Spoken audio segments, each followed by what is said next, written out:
Amém? Primeiro livro dos Reis, capítulo 18. Nós vamos ler inicialmente do verso 1 ao 8. Depois nós vamos ver do verso 16 ao 24. Depois nós vamos ver do 25 ao 29. Depois nós vamos ver o verso 30. E depois do 36 ao 40.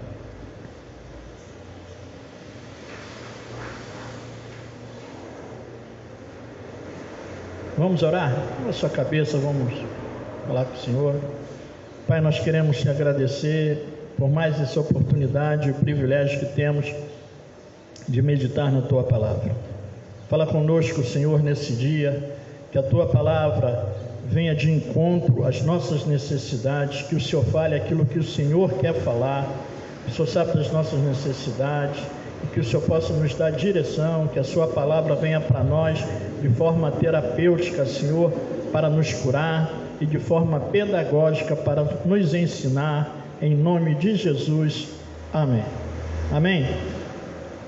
Então, 1 Reis capítulo 18, a partir do verso 1, diz assim a palavra do Senhor. Depois de longo tempo, no terceiro ano da seca, a palavra do Senhor veio a Elias: vá apresentar-se a Acabe, pois enviarei chuva sobre a terra. E Elias foi. Como a fome era grande em Samaria, Acabe convocou Obadias, responsável por seu palácio, homem que temia muito o Senhor. Jezabel estava exterminando os profetas do Senhor. Por isso Obadias reuniu 100 profetas e os escondeu em 2 cavernas, 50 em cada uma, e lhes forneceu comida e água. Certa vez Acabe disse a Obadias: vamos a todas as fontes e vales do país, talvez consigamos achar um pouco de capim para manter vivos os cavalos e as mulas, e assim não será preciso matar nenhum animal. Para isso dividiram-se o território e percorrer, e Acabe foi numa direção e Obadias noutra. Quando Obadias estava a caminho, Elias o encontrou. Obadias o reconheceu, inclinou-se até o chão e perguntou: és tu mesmo, meu senhor Elias? Sou, respondeu Elias. Vai dizer ao seu senhor: Elias está aqui. Verso 16 agora. Então Obadias dirigiu-se a Acabe, passou a informação, e Acabe foi ao encontro de Elias. Quando viu Elias, disse: é você mesmo, perturbador de Israel? Não tenho perturbado Israel. Elias respondeu: mas você e a família do seu pai têm. Vocês abandonaram os mandamentos do Senhor e seguiram a Baalins. Agora convoque todo o povo de Israel para encontrar-se comigo no monte Carmelo, e traga os 450 profetas de Baal e os 400 profetas de Aserá, que comem à mesa de Jezabel. Acabe convocou então todo Israel, reuniu os profetas no monte Carmelo. Elias dirigiu-se ao povo e disse: até quando vocês vão oscilar para um lado e para o outro? Se o Senhor é Deus, sigam, mas se é Baal, é Deus, sigam. O povo, porém, nada respondeu. Disse então Elias: eu sou o único que restou dos profetas do Senhor, mas Baal tem 450 profetas.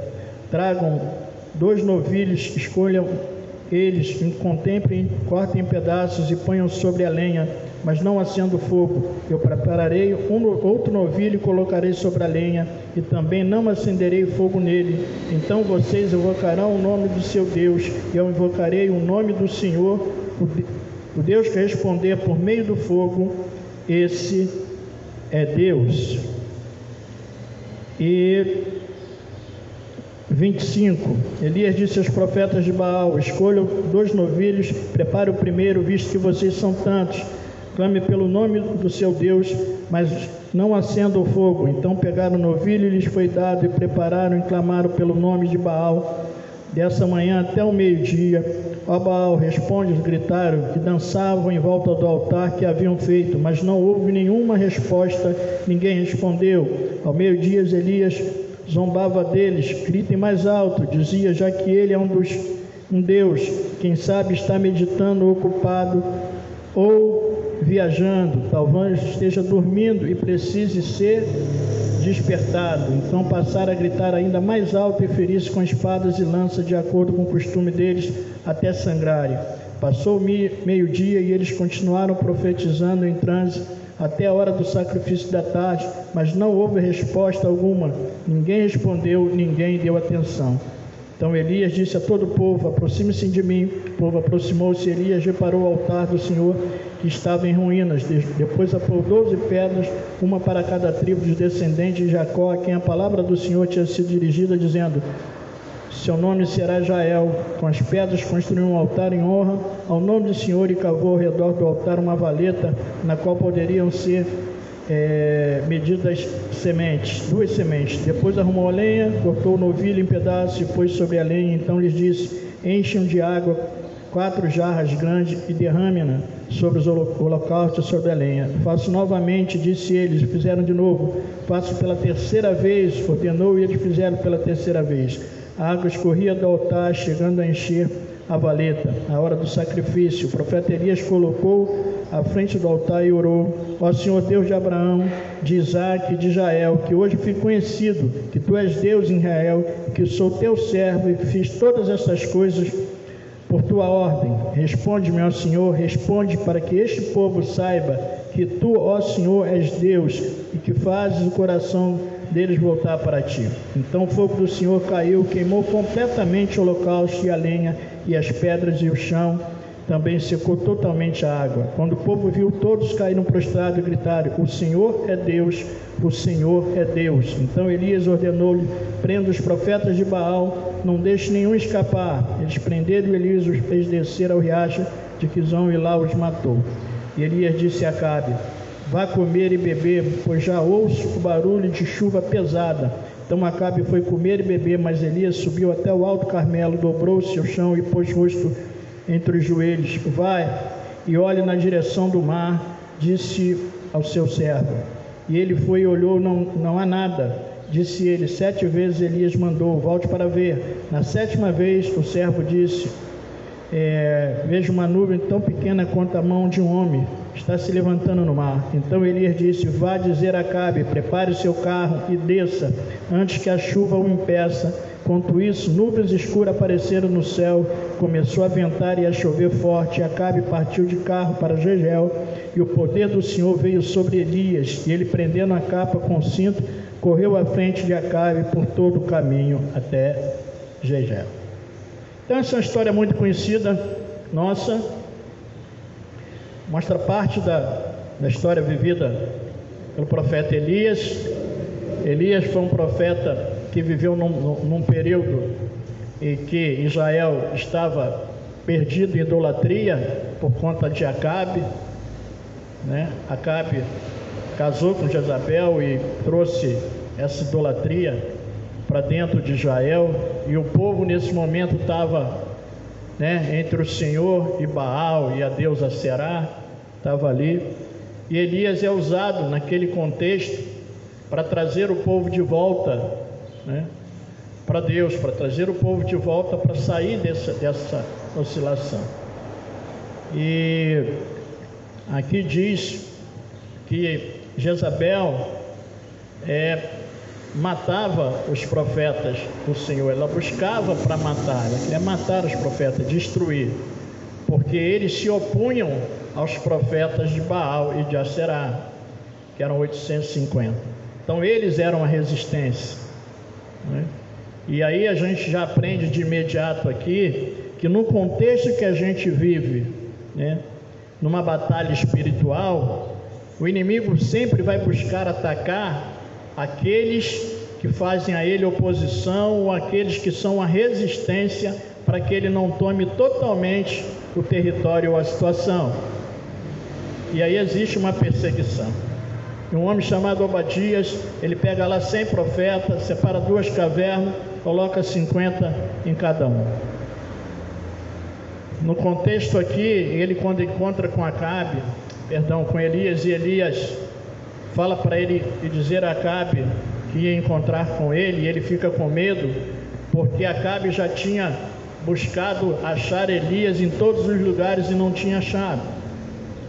Então Obadias tinha medo, falou: olha só, e se, né, esse encontro não acontecer, ele vai me pegar, ele vai me matar, né? Aí ele falou: não, fica tranquilo que eu vou estar com ele, mas diz a ele que eu vou ter esse encontro com ele. E é interessante que quando eles têm um encontro, né, e Acabe fala para ele: és tu perturbador de Israel? Ele fala: não, quem está perturbando Israel não sou eu não. Quem perturba Israel, quem perturbou Israel foi seu pai, que inicialmente trouxe essa idolatria para cá, e você que está dando seguimento ao que ele fez. Você ainda fez pior. A Bíblia diz que ele fez pior ainda do que o pai. Ele, além de manter a idolatria, ele ainda casou lá com Jezabel, uma mulher que, misericórdia. E aí nós vemos o que aconteceu. E é interessante porque quando nós olhamos aqui, né, um único profeta, ele desafiou 850 homens, 400 de Baal e 450 de Aserá, ou o contrário, né? No poder do Senhor.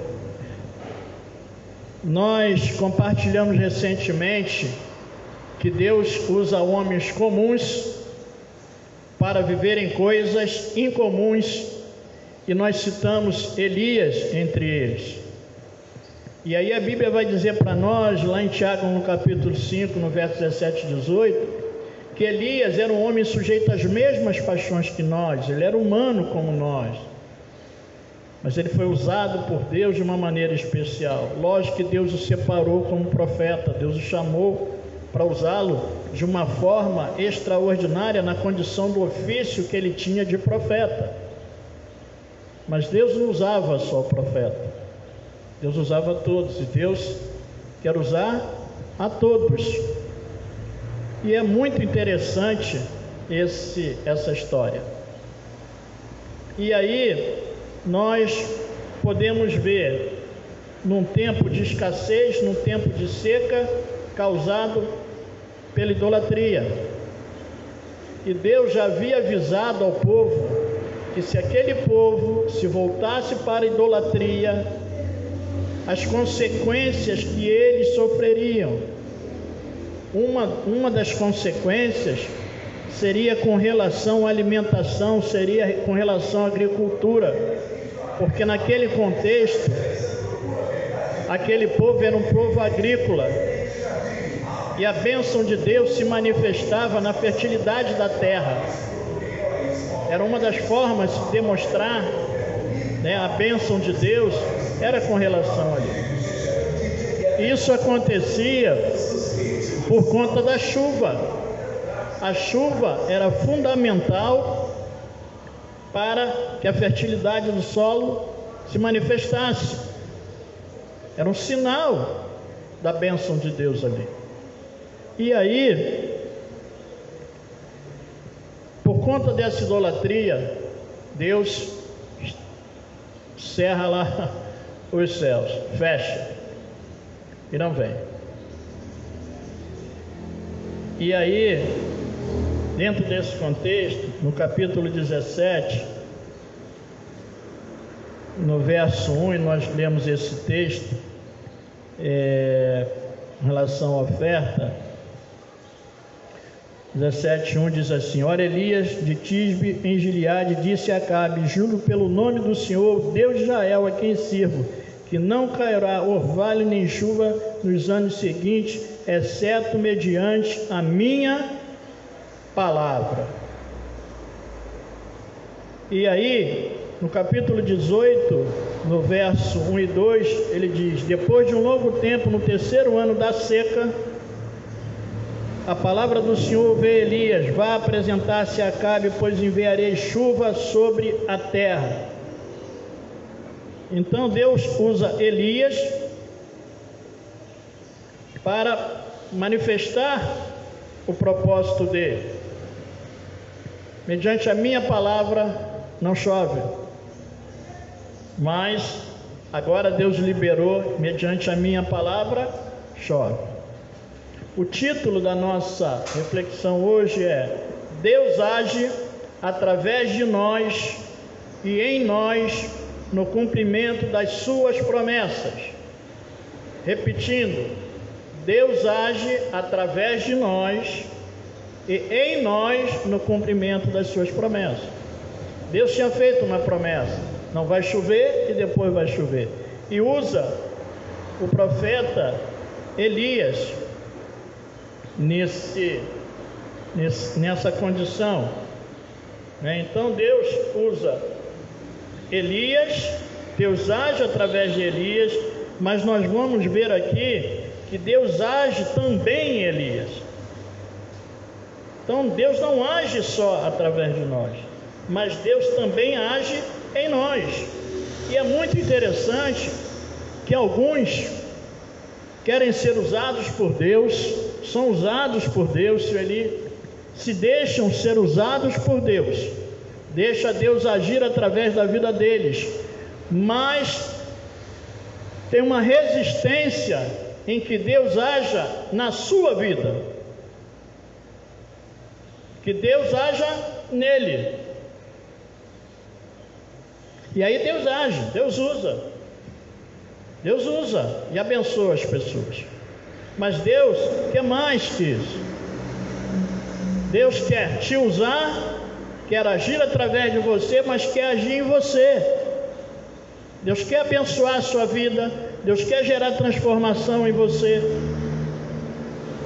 Você pode passar a vida toda vivendo duas condições: uma, você sendo usado por Deus, mas não se deixar ser tratado por Deus, tocado por Deus, como nós vamos ver aqui, que o Senhor tocou nele.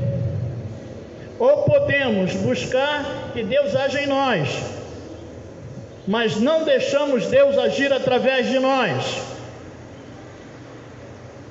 Temos comunhão com Deus, buscamos a Deus na nossa forma particular. Eu busco para mim, amém? Deus está tratando, Deus está falando, Deus está cuidando de mim, perfeito. Mas Deus também quer agir através de mim. Quando Jesus fez, usar essa expressão aqui, um test drive com os discípulos, primeiro ele enviou 12, depois ele enviou 70, há versões que diz 72, ele enviou os homens. E quando eles voltaram maravilhados. Senhor, curamos, libertamos, até os demônios, Senhor, perfeito. Na linguagem de hoje, rapaziada, perfeito, tranquilo, sucesso total. Mas não esqueça uma coisa, que o nome de vocês está escrito no livro da vida. Vocês são salvos.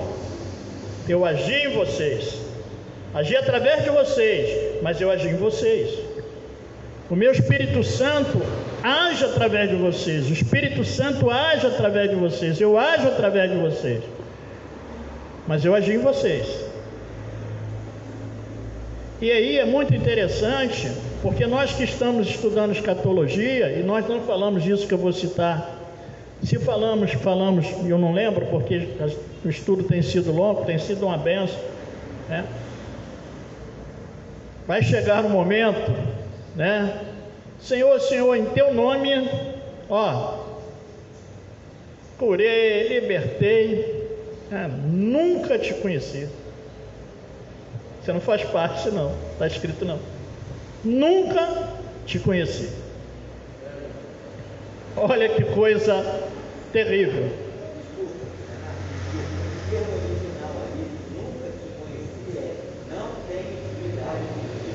Obrigado, meu professor. Nada como ter um mestre na congregação. Então, segundo o original em grego, o nunca te conheci significa nunca tive intimidade com você. Ou seja, você nunca foi meu. As suas obras eram minhas, mas você não era meu. Aquilo que você fazia a partir de mim, mas você não era meu. João vai dizer: saíram do nosso meio, mas não eram dos nossos. Estavam aqui, mas não eram dos nossos. Então, Deus age através de nós, mas Deus age em nós. E aí existe uma resistência, porque tem áreas das nossas vidas que muitas vezes nós não queremos deixar Deus mexer, porque dói. Às vezes dói mexer, e tem uma resistência natural. Quem gosta de sentir dor aqui? Ninguém. Agora tem gente que gosta extremamente de sentir dor, isso tem um nome: masoquismo. Aí desculpa, eu vou lembrar que os antigos lembram bem. Sueli não, que Sueli a menina não lembra disso, desse personagem que eu vou falar. Sueli, Jô, Marlene, né? Vou tirar Sueli, que ela é mais nova. Lívia eu nem vou incluir, que é mais nova ainda. Eloá, eu vou descendo, né? E aí tinha uma escolinha, a escolinha do professor Raimundo, né? Que tinham diversos personagens, né? E tinha lá, Bruno, uma personagem que ela contava assim com muita alegria, com muito contentamento, como o marido a tratava. Ela chegava lá machucada, com o olho roxo. O que foi isso? Foi meu marido. Ele me bateu, me jogou na parede. Mas por que você não larga ele? Porque eu gosto, né? Ela dizia, eu gosto. Naquele tempo era aceitável. Se o Chico Anísio lança esse personagem hoje, ele sai preso. Que o tempo é outro, né? O tempo é outro. Hoje ele nem botava no ar. Mas eu gosto. Agora tem dor que é necessário sofrer para poder curar. E aí, entre ficar permanentemente com a dor e ficar sofrendo a vida toda, ou sofrer uma dor momentânea, né? Para que aquela dor ela seja estancada, o que você prefere? Vai ficar carregando a dor? Vai ficar convivendo? Não. Eu gosto de pessoas que são decididas, né? Pessoas que são decididas, principalmente o pessoal que vem, Sueli, depois de São Paulo, né? O pessoal diz que depois de São Paulo, Janinho, é tudo cabeçudo, eu e você. Mas o pessoal como nós, que tem rapadura na veia, né? Sangue azul, né? Fala assim, não, se tem que sofrer, vamos para dentro logo, faz logo, resolve logo isso. Não é assim, Janinho? É isso mesmo? Tá bom. E aí eu lembro de um amigo meu, que ele machucou, Rogério, ele deu uma topada, machucou a unha. Janinho, o negócio ficou feio lá. E aí a esposa dele falou, não, eu vou mexer, eu vou puxar. Ele, é comigo mesmo. Aí quando ele botou, ela foi, ele puxou o pé, ela falou, você é o homem ou é o rato? Ele falou, eu sou um rato. Aí tirou o pé e guardou. Não, eu sou rato, né? Tem dores que são pesadas, né? Mas isso faz parte. Então Deus, Ele quer agir em nós. Ele quer trazer cura para as nossas vidas. E nós precisamos ser curados. Todos nós temos as nossas dificuldades. Quem não tem aí, levanta a mão. Todos nós temos. Todos nós trazemos em nós coisas, marcas que precisam ser transformadas. Nós precisamos ser curados, nós precisamos ser libertos, querido. E que nós possamos viver essas duas questões. Nós possamos ser usados por Deus, que Deus usa pessoas comuns e que Deus nos use, né, para abençoar muitas vidas. Haja através de nós, mas age em nós. Então não resista, Senhor. Não resista, querido. A melhor coisa é a gente andar tranquilo. Então que hoje Deus já comece a quebrar essa resistência aí em você e em mim. Eu não sei, mas você sabe, né? Tem coisas que a gente fica agarrado, Senhor, que a gente não... Parece sofrimento de estimação. Você abraça ali e não larga, dorme com ele, faz carinho, faz cafuné. Não, ó, dá passagem. E nós precisamos estar livres. E aí nós vemos como Deus usou Elias. Período de seca, período difícil. E ali era uma batalha espiritual grande. Mas ele se posicionou diante de Deus. Isso é uma coisa que nós precisamos aprender. O nosso posicionamento faz a diferença. E Deus usa. Deus usou Obadias com medo, mas Deus tratou daquele medo dele. Deus usou a viúva aqui para sustentar Elias. Deus não usou a viúva? Deus usou aquela viúva. E ela não estava naquele contexto. E é muito interessante que ela era de Sidom. E Deus orienta Elias para ir naquele lugar. E era daquele lugar que veio a idolatria. E ele manda justamente ele ir no berço da idolatria. Bom, se meu povo está aí coxeando, eu vou lá. Eu vou abençoar, eu vou mostrar a eles que eu abençoo. Mas é interessante que ela foi abençoada porque ela confessou o Deus de Elias. Ela não simplesmente sustentou o profeta, mas ela confessou o Deus dele. E aí ela foi abençoada. Isso era um prenúncio que a salvação estaria para além de Israel, para outros povos, para outras nações. Isso era um prenúncio. Isso acontece depois com os gentios, e nós estamos aqui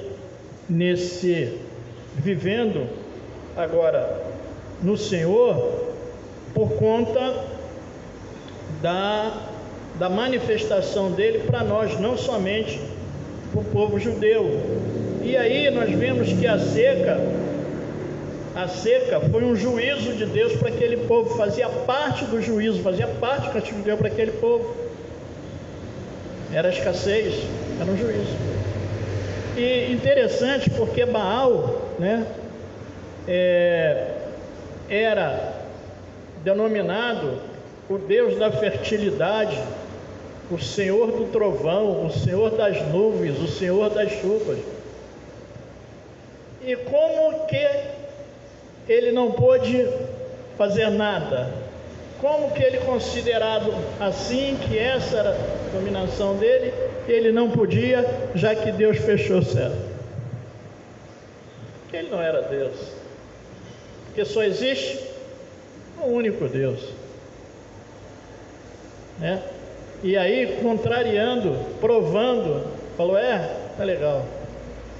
E aí Elias ainda chama os profetas para um mano a mano, Essa conta era desproporcional, 1 contra 850. Só que, na realidade, era 1 mesmo contra 850.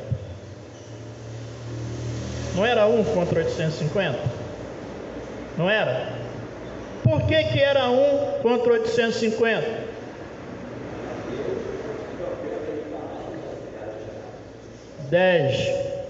Meu mestre, porque era Deus contra 850. Maior é que está em nós, o poder está do lado de cá. Acabou, filho. Pode ser 1000, 10 mil, 100 mil, 1 bilhão, Rogério. Lona, vitória certa. E aí o povo está lá, vou, não vou, vai, não vai, Mas Elias faz o desafio. Elias dá uma frente para eles e diz que eles começam pela manhã a invocar o nome de Baal, a invocar Baal. Ao meio-dia eles continuavam, e aí ao meio-dia Elias começa a zombar deles, Elias começa a zombar. Olha só, vai ver que ele está dormindo, né? Ele ficou vendo sessão coruja, sei lá, qualquer coisa, aí foi dormir tarde, está cansado. Talvez ele foi viajar, passear, né? Vai lá, né? Aí na tarde, no final da tarde, nada. Falou, bom, agora já dei tempo demais, né? Agora sou eu. Molha aí, mas molha mais, né? Pega mais. E aí ele faz oração ao Senhor: Senhor, mostra que é um Deus verdadeiro e mostra que tudo isso que eu fiz em seu nome. E aí acontece o que aconteceu, mata-se os profetas. Aí depois dessa condição acertada, Elias fala: ó, Acabe, agora vem chuva. Agora sim, agora a coisa acertou, agora vem chuva. E aí é liberado ali. Fantástico como Deus usa aquele homem naquele contexto, como Deus usa aquele profeta. E aí depois daquilo acontecido, tudo aquilo acontecido, depois que Deus o usa daquela maneira especial,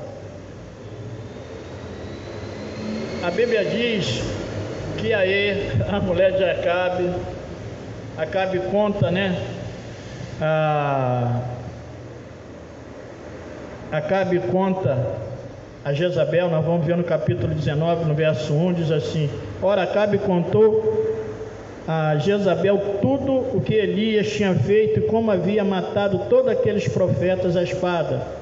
Por isso ela mandou um mensageiro Elias para dizer-lhes que os deuses me castiguem com todo o rigor, se amanhã nesta hora eu não fizer com a sua vida o que você fez com a deles. Elias teve medo e fugiu para salvar a vida em Berseba de Judá. Ele deixou seu servo e entrou no deserto, caminhando um dia, chegou a um pé de geiste e sentou-se debaixo dele e orou, pedindo a morte.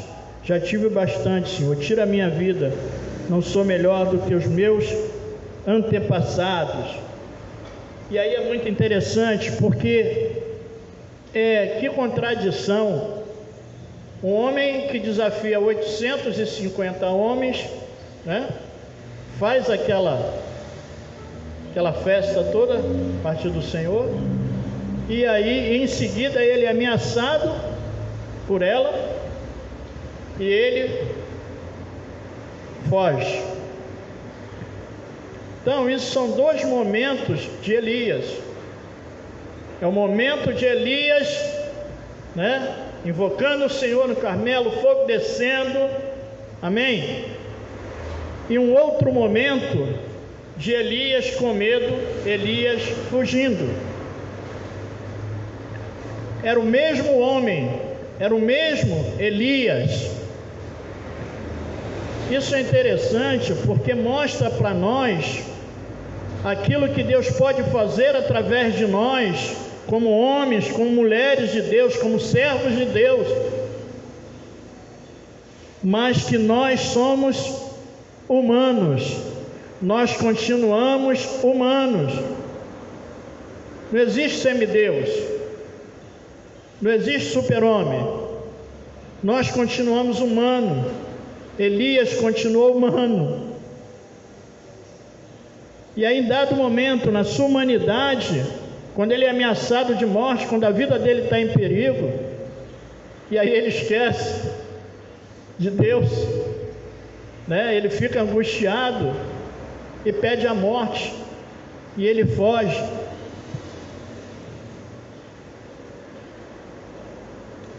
E aí, seguindo aqui, capítulo 19, verso 5, diz assim: depois se deitou debaixo da árvore e dormiu. De repente um anjo tocou nele e disse: levante-se e coma. Elias olhou ao redor e ali junto à sua cabeça havia um pão assado sobre brasas quentes e um jarro de água. Ele comeu, bebeu e deitou-se de novo. Verso 7: O anjo do Senhor voltou, tocou nele e disse: levante-se e coma, pois a sua viagem será muito longa. Então ele se levantou, comeu e bebeu. Fortalecido com aquela comida, viajou 40 dias e 40 noites, até chegar a Horebe, o monte de Deus. Ali entrou numa caverna e passou a noite. De repente, o anjo tocou nele e disse: levante-se e coma. Elias olhou ao redor. Ali junto à sua cabeça havia um pão assado sobre brasas quentes e um jarro de água. Ele bebeu e deitou-se de novo. O anjo do Senhor voltou, tocou nele e disse: levante-se, coma, pois a sua viagem será muito longa. Então ele se levantou, comeu e bebeu, e fortalecido com aquela comida, viajou 40 dias e 40 noites. O mesmo Deus que estava com Elias, quando ele invocou o nome do Senhor, e Deus mandou fogo do céu, e depois exterminou aqueles profetas. Mesmo Deus que agia através de Elias, era o Deus que estava com Elias na hora que ele tinha uma necessidade pessoal, na hora que ele precisava de socorro, na hora que ele precisava de cuidado. Deus se fez presente, manifestou a sua presença para cuidar dele. Ele havia cuidado das coisas do Senhor, era a obra do Senhor. Deus estava com ele, mas na hora da necessidade pessoal, Deus continuava com ele. Amém? Então Deus está conosco. Ele não está conosco só na hora da batalha, não. Ele está conosco na hora da nossa necessidade, na hora da nossa humanidade, na hora que a nossa fragilidade se manifesta, Ele está junto. E aí Ele supriu, querido, pão assado na brasa e água, que está na cabeceira aqui, ó. Toma, filho, eu estou cuidando de você. Então, ora você cuida das coisas de Deus, ora Deus cuida de você. E ele cuidou com todo cuidado. Tocou nele, e depois tocou novamente. Ele foi fortalecido com aquela alimentação e saiu. E no tocar era um despertar. Ele toca e desperta. Ele dorme de novo, ele toca, eu acorda de novo, né? Então muitas vezes nós podemos viver a situação que Elias estava vivendo naquele momento. Muitas vezes, Sueli, a angústia é grande, as dificuldades são grandes, e nós adormecemos, nós ficamos adormecidos, desapercebidos, ficamos prostrados. Isso pode acontecer. Mas ele tocou 2 vezes e ele despertou.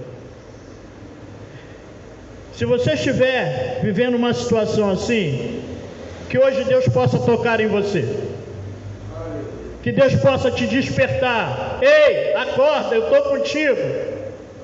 Ei, acorda, eu estou aqui. Acorda. Aí eu durmo de novo, e ele me chama de novo, ele toca de novo. O que eu aprendo? Que quantas forem as necessidades, ele vai tocar de novo. Eu posso dormir, acordar, voltar, e ele vai de novo. Eu estou com um casal amigo, nesse momento, participando de um encontro de casais. E a minha oração é para que o Senhor toque neles, e para que eles acordem, para que eles levantem e voltem a caminhar. Amém? E que nós possamos até ouvir esse testemunho aqui, que eles possam caminhar. Então eu e você, nós estamos livres disso, Gênesis. Nós estamos livres. Existe um momento, Reinaldo, na nossa vida, né, que nós estamos, né, no óleo, né, no azeite, como gosta o profeta. Mas tem momentos que a coisa, né, que a circunstância, a caminhada da obra, existe um desgaste natural, querido. Você tem um desgaste na sua jornada humana. E nessa batalha espiritual que nós enfrentamos, existe um desgaste. Não existe um desgaste? Você se desgasta, você se cansa. E Jesus, sabiamente, falou para os discípulos, na linguagem de hoje, na minha linguagem: rapaziada, vamos descansar um pouco. Foi isso, Reinaldo? Entra aqui no barco, vamos descansar um pouco. A obra é grande. Então tem uma hora que você tem que descansar. Um tempo para tosquenejar, é assim que fala, eu falei certo? E um tempo para descansar. Mas não é só descansar, é trabalhar. Tem um tempo de descanso, mas alimenta, fortalece, livre aí, vai embora. Porque a vida segue, a obra continua. E Elias ainda tinha algo a fazer. Ele ainda tinha um substituto que ele tinha que deixar. Ele tinha um legado para deixar, né? E o seu substituto, né, o seu auxiliar, né, que tinha visto de perto toda a manifestação de Deus na vida de Elias, né, ainda pediu o quê? Pediu 2 vezes mais, me dá dobrado. Não é mole não, hein? É muito poder, Rogério. É dobrado, não, quero dobrar. Deixa comigo. E quando Elias foi quando Elias, né, foi arrebatado, a capa caiu, Eliseu pega, vai lá, né, no rio e abre, aí ele fala: cadê o Deus de Elias? Cadê o Deus de Elias, Eliseu? Você vai ver o Deus de Elias, né? Cadê o Deus de Elias? Deus de Elias está presente. Deus de Elias está te dando porção dobrada, porque você viu Elias subir, né? E Elias falava para Eliseu: sai de mim, rapaz, vai para lá, fica aqui que eu vou para lá. Não, eu estou junto. Fica aqui, não, eu estou junto. Vai nada, eu vou perder nada. Essa capa essa capa eu quero, certo? Não é a do Batman, né? Não é a do Superman, não é a daqueles heróis da Marvel, né? Não é aquela, não. E nem a de Acabe, né? É de Elias, querido. Coisa maravilhosa, né? E aí, nós vemos como Deus cuida da vida dele, né? E diz que depois dele andar esse período lá, de 40 dias e 40 noites, chegaram a Horebe, e ali ele entrou numa caverna e passou a noite. E a palavra do Senhor veio a ele: o que você está fazendo aqui, Elias? Ele respondeu: tenho sido muito zeloso pelo Senhor, o Deus dos exércitos. Os israelitas rejeitaram a tua aliança, quebraram os teus altares, mataram os teus profetas à espada. Sou o único que sobrou e agora também estão procurando matar-me. O Senhor lhe disse: saia, fique na entrada do monte, a presença do Senhor, pois o Senhor vai passar. Então veio um vento fortíssimo que separou os montes, esmigalhou as rochas diante do Senhor, mas o Senhor não estava no vento. Depois do vento houve um terremoto, mas o Senhor não estava no terremoto. Verso 12: depois do terremoto houve um fogo, mas o Senhor não estava nele. Depois do fogo, um murmúrio de uma brisa suave. Quando Elias ouviu, puxou a capa para cobrir o rosto, saiu e ficou à entrada da caverna. E uma voz lhe perguntou: o que você está fazendo aqui, Elias? Ele respondeu: tenho sido muito zeloso pelo Senhor, o Deus dos exércitos. Os israelitas rejeitaram a tua aliança, quebraram os teus altares e mataram os teus profetas à espada. Sou o único que sobrou e agora também estão procurando matar-me. O Senhor lhe disse: volte pelo caminho onde veio e vá para o deserto de Damasco. Chegando lá, unja Azael como rei da Síria, unja também Jeú, filho de Nice, como rei de Israel, e unja Eliseu, filho de Safate, de Abel-Meolá, para suceder a você como profeta. E aqui é interessante, porque Deus, nesse instante aqui, Deus decreta a aposentadoria do profeta. Ó, que você vai ser jubilado. Você está sendo jubilado agora, meu filho. Você trabalhou muito, você se desgastou muito, mas vou te dar um descanso. Agora você vai ungir Eliseu no seu lugar. O que eu aprendo aqui? Que vai chegar um tempo que nós vamos transferir um legado. Vai chegar um tempo que não vamos ser mais nós, que Deus vai levantar outros depois de nós, mas a partir de nós e a partir desse lugar, amém? Novos discípulos a partir de nós. Então, enquanto isso não acontece, somos nós, mas não somos nós sozinhos, somos nós juntos. Era Elias com Eliseu, era Moisés com Josué, era Jesus com os discípulos. É dessa forma que nós vamos andar. E é interessante que nós não vemos a reclamação de Elias, ou ele questionar. Não, como é que vai levantar outro? Não, eu vou ficar aqui, vitalício, né? Mas ele obedece ao Senhor. E aí eu lembro de Paulo, e eu acredito que essa citação de Paulo cabe perfeitamente nesse momento de Elias. Combati, completei a carreira e guardei a fé. Combati o bom combate. Que combate bom aquele, né? Contra 850, que festa. Completei a carreira e guardei a fé. Maravilha. E aí nós vemos Elias, homem de Deus, ser usado por Deus, Deus agir através dele, e vemos Elias, homem de Deus, e Deus cuidando de Elias. Então, que nós não venhamos a incorrer nesse erro do extremo, de acharmos que somos super-heróis da fé, super espirituais, e negar a nossa humanidade. Nem Jesus negou a dele. Minha alma está angustiada. Então não negue, querido. Não negue a sua humanidade. Viva a sua humanidade. Mas se deixe tocar, se deixe ser tratado por Deus, para que você viva de uma condição melhor, que você possa ser um ser humano melhor, no aspecto psicológico, no aspecto emocional. Por isso que muitas vezes, gente, a gente vê homens de Deus, mulheres de Deus,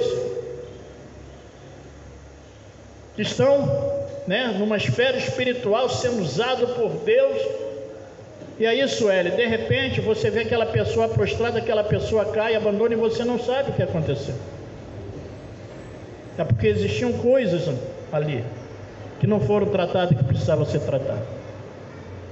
Ninguém vai zerar a conta nesse sentido. Ninguém, Jô, vai ser zerado totalmente. Nós sempre vamos carregar em nós, Reinaldo, algumas dificuldades. Até porque, quando nós zeramos o que ficou para trás, Renata, a nossa vida segue e continuamos nos relacionando com as pessoas. E possivelmente, provavelmente, Sueli, vamos continuar sendo afetados. Agora, precisamos aprender que tem coisas que nós temos que dar passagem, nós já aprendemos. Guarde o teu coração contra algumas setas, contra algumas situações, para que você não seja afetado de novo. porque senão você diz assim, de novo. Ontem meu telefone tocou, aí eu atendi, e a pessoa não falava, e a segunda vez que acontece isso com a mesma pessoa, eu estou ouvindo uma pessoa, a pessoa interagindo com a criança, eu estou aguardando a pessoa, e eu estou alô, alô, a pessoa não responde, senhor. Eu falei, o que está acontecendo? E a pessoa falando com a criança, com mais de uma criança, né? E aí uma moça fala assim, poxa, mas foi isso tudo que falou contra mim. Aí ela falou assim, que afronta que eu recebi. Aí a pessoa falou, pô, mas foi ousado, hein? Aí eu desliguei o telefone, a particular das pessoas não me cabe ouvir. E a pessoa nem sabe que eu ouvi a conversa. É a segunda vez que acontece, que o telefone dessa pessoa me liga e me bota a par. De uma outra vez foi a mesma coisa, mas eu não desliguei, porque o óleo estava descendo, ele estava ministrando lá na pessoa, a conversa estava... Eu falei, não, eu vou encher minha botija. Não era coisa particular, Reinaldo. Não estavam falando da vida pessoal deles, estavam falando de Pedro, Paulo falando da vida dos outros. Eu vou pegar porque o telefone grita muito fofobia. E aí, eu falei, pô, não vou. Sueli, eu falei, não vou. Vou deixar para ver o que vai acontecer, Bruno. Cuidado com o seu celular, hein? Que ele pode me ligar, hein? E eu ouvi coisas, hein? E aí, tô lá ouvindo e tal. Passado o tempo e tal, aí eu desliguei. Esperei um tempo, aí liguei. Aí liguei e falei para a pessoa, pô, quer dizer que a situação é assim, assim? Aí a pessoa, o quê? Não, e mais assim, assim, usei todas as palavras, Sueli. Aí a pessoa, meu Deus, eu falei, antes de dizer que foi uma revelação, calma, porque vai achar que eu já... Pô, como é que pode? Eu não sou Eliseu, que Deus revelava tudo que o rei pensava lá, até na cama de dormir. Ainda não estou nessa condição, mas se Deus quiser, rei, se Deus quiser fazer, que Ele faça, né? Que Ele possa revelar ele, né? E aí aconteceu isso. Aí eu falei tudo, falei, amém. Não foi uma bênção. Aquele dia o negócio foi... Aí o óleo que já estava descendo lá, desceu mais lá e desceu para o lado de cá. Aí a botija ficou cheia aquele dia. Aí, como diz um profeta, amigo meu, né? Quando a botija está cheia, Renato, o vento sopra, Rogério, né? E a roda do moinho, ela... Aí eu falo, como é que tá? A roda está boba. Está rodando até sem vento. Né? Mas isso acontece. Então, nós precisamos entender isso. É afronta, não negar a nossa humanidade. Podemos ser afetados, mas que possamos ter maturidade, graça de Deus para absorver e dar passagem, não reter. Como diz a garotada aí fora, pô, levou para o coração, né? E depois que leva para o coração, né, rei? A coisa fica. Tem alguns irmãos que eles são como assim, semelhantes, Rogério, a criança. Porque as crianças, elas não guardam. As crianças, elas estão brigando, né, Sueli?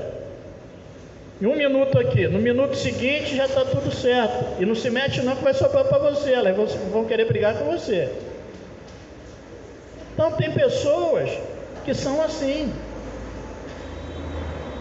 No nosso meio, Reinaldo é uma delas, né? Ele é sensível, ele é muito sensível, né? Ele é sensível, às vezes você, né, pode esbarrar nele ali, ele é sensível. Joguei futebol com ele, né? Ele é sensível, apesar que lá no futebol ele é duro. A canela dura que não é mole não. E marca duro, o bicho marca duro. Vou botar você para marcar Rogério. E deixa que eu vou marcar Geninho. Mas não tem essa história, né? Comigo não é isso não, meu irmão. Comigo pescoço é canela, eu dou em todo. Tem medo da mãe não, já estou avisando daqui, hein? Deixa eu não voltar o nosso futebol, mas eu não vou fazer isso sozinho, vou levar Bruno comigo. Bruno dá o primeiro combate, Janinho. Bruno, vai lá. Se você não resolver, nós dois corremos juntos, né? Aí eu lembro daquele futebol lá, né? Aquele futebol maravilhoso lá no sítio, né? Gente me marcando, aquele zagueirão marcando, né?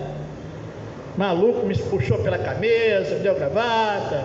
Era para ser expulso, cartão vermelho, mas não tinha. E aí, Sueli, você não estava lá e você perdeu, né? A torcida, Sueli, líder da nossa torcida. Bruno fechando o gol. Bruno naquele dia estava inspirado, não passava nada. Chico, né? Como ele diz, igual um boi selvagem vindo do campo, você rolava e ele, bum, né? Chutava, né? E aí, pô, com um timaço desse, né? Eu comecei a fazer alguns gols lá, né? Fiz uns gols. Aí Sueli me batizou, me comparou a um jogador famoso que é artilheiro aí agora, né? Ah, foi Eloá? Foi Eloá? Foi Eloá? Ah, foi Renata? Ah, eu achei que tinha sido Sueli, então isso veio de casa. Porque tem um jogador aí, né, Bruno? Um jogador que está aí, o jogador do momento, chamado Gabigol, né? E aí eu fui batizado, Sueli, de Gabidoso. Aí eu fazia o gol e fazia o mesmo gesto que ele. Mas agora, Sueli, por conta do pote de sorvete, por conta da quadradinha, estão me chamando, gente, de Gabi Gordo. Ô rei, nós vamos ter que nos preparar para voltar para esse futebol. Geninho, ó, você come bastante rapadura, tá? Eu vou entrar numa dieta, para você poder estar... Eu levo e você mais... Senão ele numa condição boa não dá para mim, né? Mas então, nós podemos ser afetados. E aí temos que dar passagem, querido. Temos que viver de uma outra maneira. Deus quer que nós vivamos melhor. Para fechar aqui, Deus pode usar as nossas vidas e agir através de nós. Amém? Aprendemos isso hoje? Isso é real? Deus cuida das nossas vidas. Deus age através de nós, mas Deus age em nós cuidando das nossas vidas. Amém? Deus cuidou de Elias. Amém? Deus cuidou de Elias. Deus cuida de nós. Deus cuida do nosso sustento, e assim aconteceu com Elias. Usou o corvo, usou a viúva, depois Deus mesmo, de uma forma milagrosa, lá quando tocou, estava lá o pão e a água. Deus sustenta, querido, dá o sustento. Deus nos sustenta, ou seja, nos dá suporte. A viúva foi um suporte para ele. Foi um suporte naquele momento para ele. Obadias foi um suporte para os profetas. Que eu possa ser um suporte para você, que você possa ser um suporte para mim. Como a Bíblia diz que nós devemos... E assim o outro suportou. Ser suporte, querido. Não é no sentido de tolerar, de suportar, no sentido de tolerar, mas é no sentido de amparar, de sustentar, de ser suporte para o outro. Eu te suporto, você me suporta. É assim, professora? Eu te suporto, nós nos suportamos. Amém? E Deus nos sustenta, dá o sustento. Deus nos sustenta no sentido do suporte, E Deus age no nosso interior. E Ele agiu no interior de Elias. Então que Ele possa agir no meu e no seu interior. Eu tenho orado, querido, ao Senhor, para que toda resistência interior em nós, ela caia por terra, e que nós possamos ser curados, amém?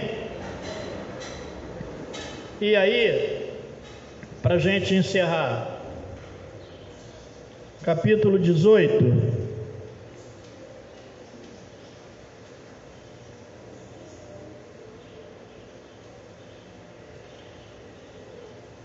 e Elias disse a Acabe: vá comer e beber, pois já ouço o barulho de chuva pesada. Então Acabe foi comer e beber, mas Elias subiu até o alto do Carmelo, dobrou-se até o chão, pôs o rosto entre os joelhos. Vá e olhe na direção do mar, disse a seu servo. Ele foi e olhou. Não há nada lá, disse ele. 7 vezes Elias mandou: volte para ver. Na 7ª vez o servo disse: há uma nuvem tão pequena quanto a mão de um homem, está se levantando no mar. Então Elias disse: vá dizer a Acabe, prepare o seu carro, desça antes que a chuva o impeça. Enquanto isso, nuvens escuras apareceram no céu, começou a ventar e a chover forte, e Acabe partiu de carro de Israel, e o poder do Senhor veio sobre Elias, e ele, prendendo a capa, o cinto, correu à frente de Acabe por todo o caminho até Jezreel. Que surge uma pequena nuvem do tamanho da mão de um homem, e esse é o sinal que a chuva vem, Lívia, e que ela venha, e que ela venha, e que ela venha, que nessa manhã, através dessa palavra, seja um sinal, como a nuvem, para a minha vida e para a sua vida. Seja um sinal que a fartura está vindo, seja um sinal que a bênção está vindo, seja um sinal que a fertilidade está vindo. Amém? Amém? Vamos nos pôr em pé.